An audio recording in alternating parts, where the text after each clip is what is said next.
ایک شخص تھے، ان کے پاس کوئی اپنا مسئلہ لے کر آیا، اور مسئلہ یہ تھا کہ میرے گھر میں 2 بچے پیدا ہوئے اور جھولے میں تھے کہ ان کا خود سے خود ختنہ ہو گیا، اور ایک تو اتنا بلیڈ کیا بچہ کہ وہ اس کی ڈیتھ ہو گئی، اور دوسرا جو ہے بمشکل بچا، اور اسی طرح ان یوزول قسم کے واقعات گھر میں پیش آ رہے تھے۔ مثلا مجھ سے خود ایک خاتون نے کہا کہ ہم کپڑے دھونے کے لیے مشین میں ڈالتے ہیں تو نکالتے ہیں تو کٹ پڑے ہوئے ہوتے ہیں، بسا اوقات بستر جلا ہوا ہوتا ہے، یعنی ان یوزول قسم کے واقعات گھر میں جن کو آپ اور کچھ اس کی توجہ کر ہی نہیں سکتے، تو ایسے واقعات پیش آتے۔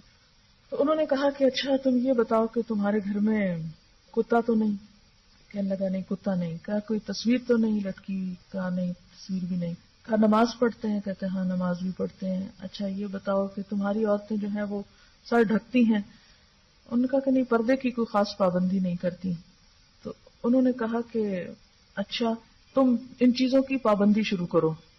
اس نے کچھ اعمال ان کو بتائے اور کہا کہ اب اگر گھر میں کوئی واقعہ ہونے لگے تو تم بلند آواز سے کہہ دینا کہ وہ 4 چیزیں نہیں ہیں تم چلے جاؤ، اور دروازے پہ لکھ کر بھی لگا دو گھر کے کہ وہ 4 چیزیں نہیں ہیں تم چلے جاؤ یہاں سے۔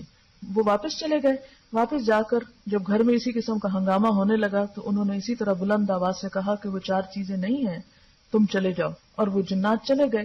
پھر وہ واپس آئے ان کے پاس جنہوں نے انہیں یہ نسخہ بتایا تھا، تو انہوں نے کہا کہ بھئی وہ کیا تھی 4 چیزیں جو آپ نے کہا تھا؟ تو انہوں نے کہا تھا کہ میں نے تم سے پوچھا تھا کہ تمہارے گھر میں کتا ہے یا تصویر ہے، نماز پڑھتے ہو، یا یہ کہ تمہاری خواتین سر ڈھکتی ہیں، تو تم نے 3 چیزوں کا شاید ذکر کیا اور چوتھی کا نہیں، تو چوتھا پہ جب تم نے عمل شروع کیا تو تم نے ان کو کہہ دیا کہ وہ 4 چیزیں جن کی وجہ سے تم آتے ہو وہ نہیں ہیں تو تم چلے جاؤ، تو وہ چلے گئے۔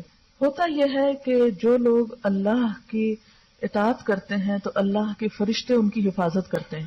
سورۃ حامیم سجدہ میں آتا ہے ان الذین قالوا ربنا اللہ ثم استقاموا تتنزل علیہم الملائکہ اللہ تخافوا ولا تحزنوا، کہ جن لوگوں نے کہا کہ اللہ ہمارا رب ہے، ایمان لیا اور کہا اللہ ہمارا رب ہے، پھر اس پہ جم گئے تو ان پہ فرشتے اترتے ہیں جو انہیں کہتے ہیں خوف نہ کرو غم نہ کرو۔ پھر اسی طرح ایک اور حدیث میں آتا ہے کہ ہر انسان کے ساتھ فرشتہ بھی لگا ہوا ہے اور شیطان بھی لگا ہوا ہے۔ فرشتہ ایک خیال ڈالتا ہے، شیطان دوسرا خیال ڈالتا ہے۔ فرشتہ اچھا خیال انسان کے دل میں ڈالتا ہے، اگر انسان اس کی بات مان لے تو شیطان جو ہے وہ مایوس ہو کے پیچھے ہو جاتا ہے، لیکن اگر انسان شیطان کی بات پہ لبیک کہے تو فرشتہ حفاظت سے دستبردار ہو جاتا ہے، ہم جا رہے ہیں، ہم حفاظت کے ذمہ دار نہیں تمہارے۔